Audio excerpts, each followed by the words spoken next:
Tengo 79 años y mi hermano murió el mes pasado. Se llamaba Thomas.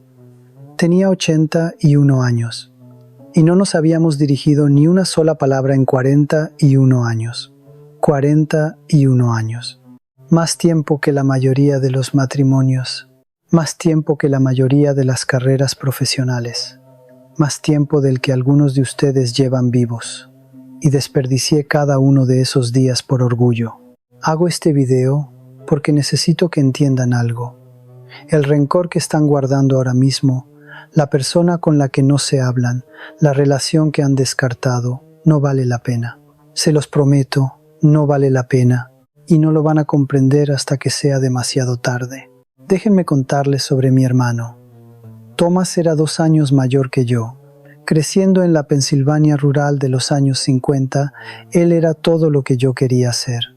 Más inteligente, más fuerte, más carismático. Todos adoraban a Thomas.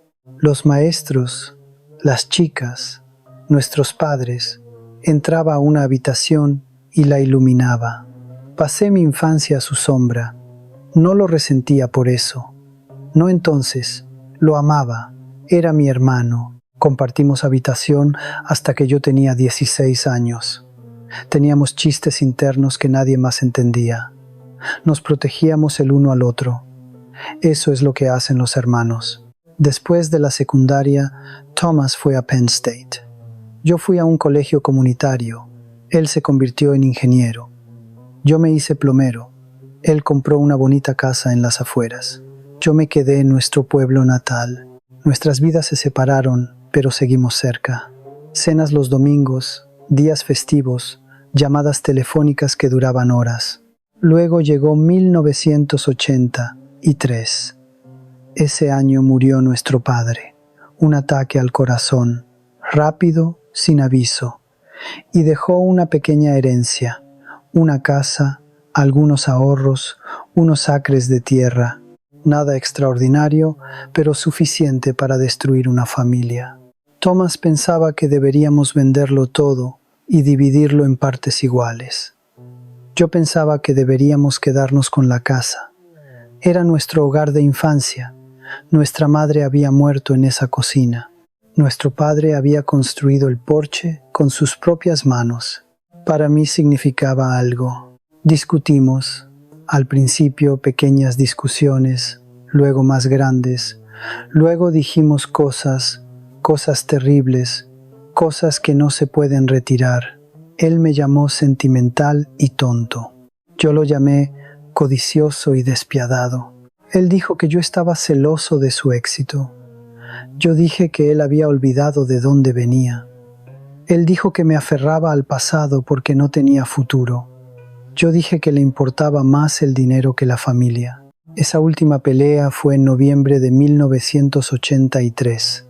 Estábamos en la sala de nuestro padre, rodeados de cajas, y nos gritamos hasta quedarnos roncos.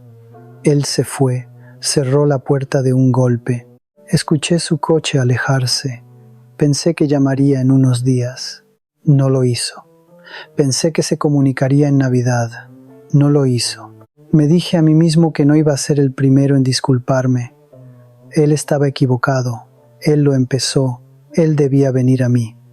Nunca lo hizo. Y yo tampoco. 41 años. Al principio fue fácil seguir enojado. Repetía nuestras discusiones en mi cabeza. Me decía que él era el villano. Yo tenía razón. Él estaba equivocado. Simple.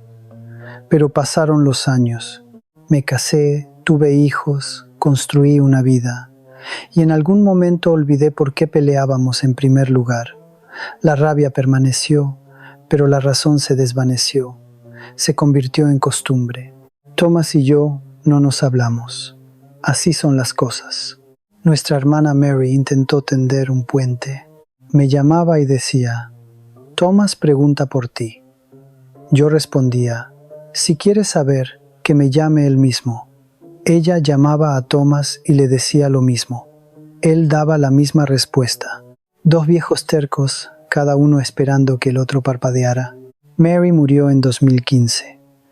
En su funeral, Thomas estaba ahí. Lo vi al otro lado de la sala. Cruzamos miradas por quizás 2 segundos. Ninguno de los dos se movió. Ninguno habló.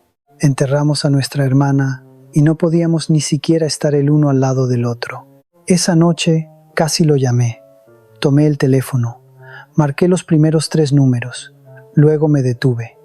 ¿Qué le diría? Después de 32 años, ¿por dónde se empieza? Así que dejé el teléfono.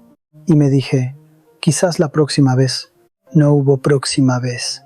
El mes pasado recibí una llamada de la hija de Thomas, mi sobrina, una mujer que apenas conozco. Me dijo, tío Richard, lamento decirle esto. Papá falleció ayer. Me quedé sentado con el teléfono pegado a la oreja sin poder hablar. Me dijo que tenía cáncer, diagnosticado 8 meses atrás. No quería que nadie lo supiera. No quería lástima. Murió en casa, rodeado de sus hijos y nietos. Yo no estaba. Ni siquiera sabía que estaba enfermo. Después de colgar, fui a mi closet. Tengo una caja allí. Fotos viejas, cartas, cosas de antes. Encontré una foto de Thomas y yo de 1965. Teníamos 17 y 19 años, con los brazos el uno sobre el otro, sonriendo, mejores amigos. Estuve mirando esa foto durante horas. 2 chicos que se amaban, que compartían secretos y sueños y una habitación con tablas que crujían, que se convirtieron en hombres que no podían tragarse su orgullo lo suficiente para marcar un número de teléfono. Fui a su funeral, me senté al fondo. Sus hijos dieron discursos. Hablaron de un hombre que yo no conocía, un abuelo que nunca se perdió un cumpleaños. Un padre que llamaba todos los domingos. Un esposo que amó a su esposa durante 54 años. Hablaron de su humor, su bondad, su generosidad. Y yo estuve sentado allí, dándome cuenta de que me había perdido todo eso. 41 años de quien él se convirtió. 41 años de recuerdos de los que no fui parte. Después del servicio, su hijo se acercó a mí. Mi sobrino ahora tiene 52 años. La última vez que lo vi tenía 11. Me miró con algo que solo puedo describir como una lástima confundida. Me dijo, papá tenía una foto de ustedes 2 en su escritorio, de cuando eran chicos. Le pregunté una vez por qué nunca visitaban. Dijo que ya no lo sabía. Me dijo, fuera lo que fuera no valía la pena. Él lo sabía. Al final, Thomas sabía que no valía la pena, pero ninguno de los dos tomó el teléfono. Ninguno de los dos se tragó su orgullo. Los dos sabíamos que el rencor era inútil y aún así nos aferramos a él, porque eso es lo que hacen los hombres tercos. Preferimos tener razón que estar juntos. Esto es lo que he aprendido y necesito que lo escuchen con claridad. El orgullo es un ladrón. Roba el tiempo que no puedes recuperar. Te dice que tener razón importa más que estar cerca. Te susurra que disculparse es debilidad, que acercarte significa perder. El orgullo miente. La relación que crees proteger al quedarte enojado, no la estás protegiendo.